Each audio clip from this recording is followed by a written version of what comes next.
is pretty that good that he's gonna arrow and the guy's gonna move and then TP. Like, is he that insane? Is he? Hey, I'm Zven, and today we're going over some of the best snipes of all time, sent in by you, the fans. Let's get started. Wow, this is old. The game is not even the same game anymore. It looks like they are going to lose another one. Goes down. Dude, the quality is so low I can't even see where Ashe is. Oh, she's mid actually. And they are going to turn that fight around. These names, bro. YellOwStaR. Is this World's Finals? It is, right? It looks like it. Xpeke, Cyanide, Sujet. Wow, the goats. So this is a full French team, no? It actually is a full French team. Wow, the game is so low quality you can barely even see where Ashe is. It's just a different icon too. Wow, how far we've come since then. It's not a bad ulti though. I will say. I'm not sure if he's actually aiming for this guy though, or if it just was a happy accident. It might just be. But YellOwStaR was kind of the goat back then, so before we even had people in the right order, so you don't even know who's in what role.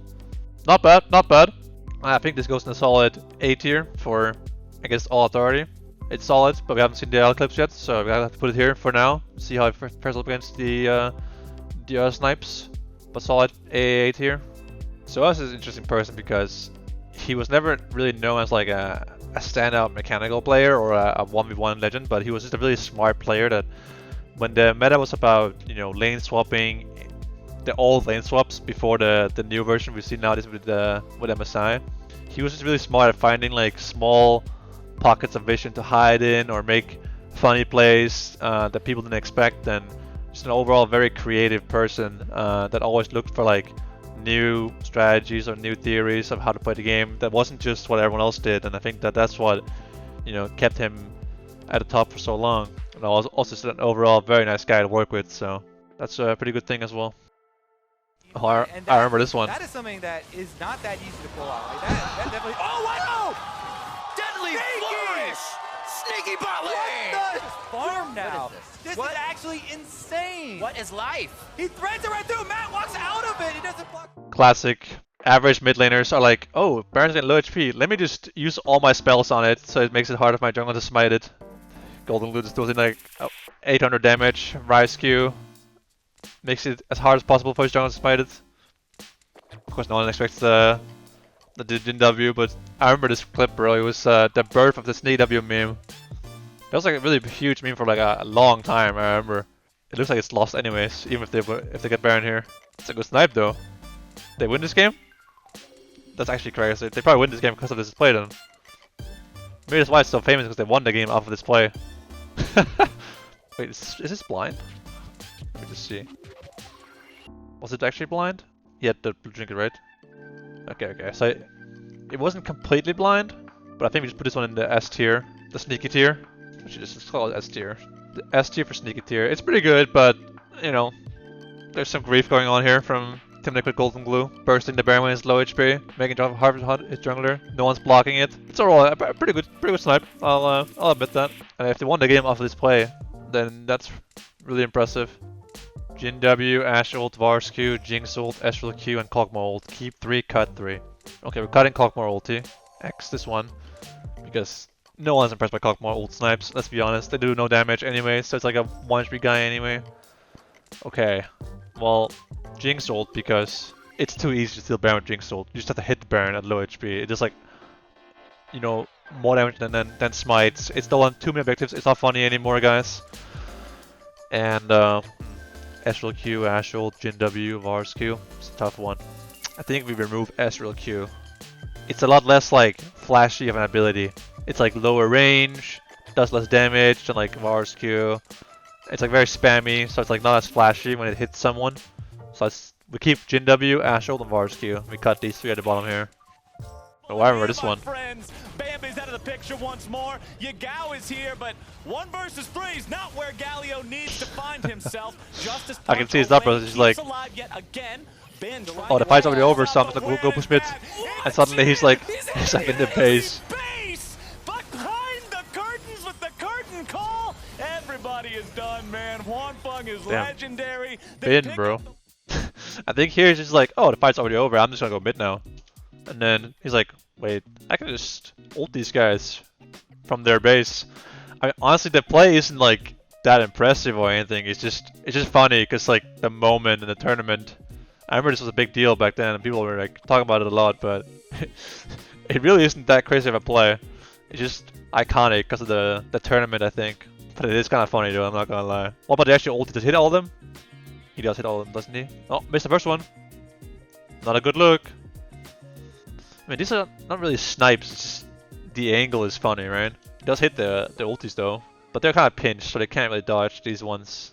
Okay, I think we rank this one. I say B tier. It's not actually that impressive of a snipe. He missed one as well, and it's only here because it's like iconic as of Worlds, right? It's like if Sneaky's snipe was at Worlds, it would have been a much better clip, you know. So I think we put it in B tier for now. My first thought was a clip of Gala at MSI 2021, I think it was. He was playing Kai'Sa.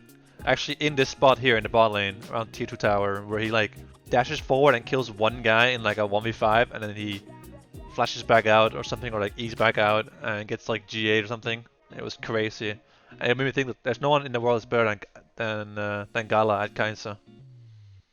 Oh, this one we all remember. Like sharks, herding them in. T1 didn't find a response. Guma, can he steal it? Guma will have to fire right. Crazy they lost this game, even though he stole Burn. DRX had too much plot armor, bro. This was the best World Finals I think of all time, no? I feel like Gumayusi might be like the most underrated player in T1's history. This guy's been like the backbone of this team for years. And not because of this kind of moment, it's just like a side note thing. Did he say what the f***? Is that what I just heard? Kato dropping an F-bomb in the World's Finals. Honestly, I feel like there is no better, like more appropriate response than that. It's so good. I mean, I think this has to go in like... It's not like that crazy of a play if you look at it. You know, he is just channeling, he has vision, nobody's like hitting him. The Baron is static, right? You can't dodge it or anything. The timing of it is good. Around 1.2k HP is like when the smite. I think this version of smite was like 900 damage, if I remember correctly. So it's like right around that time where smite is available. The timing is obviously like super good.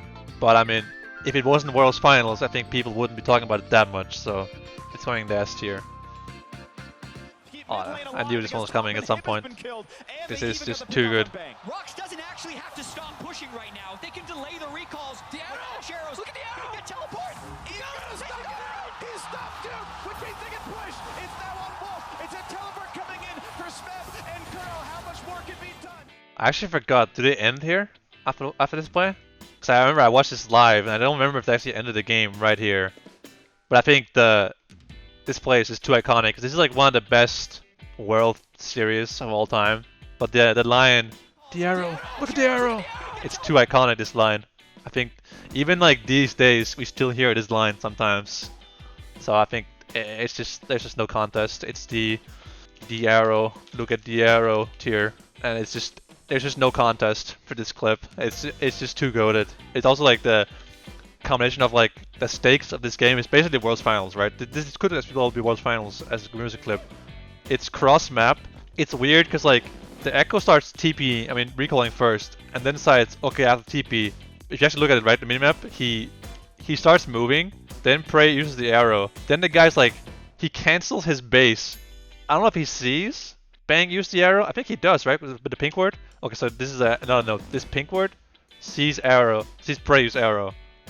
So the guy cancels his recall and walks like 2 steps down the minimap, and then he starts TPing, thinking he's gonna dodge the arrow. But then the arrow actually hits him because he walked a little bit. Imagine if he just kept recalling right here where he was before, he wouldn't have hit. So like, is Prey that good that he's gonna arrow and the guy's gonna move and then TP? Like, is he that insane?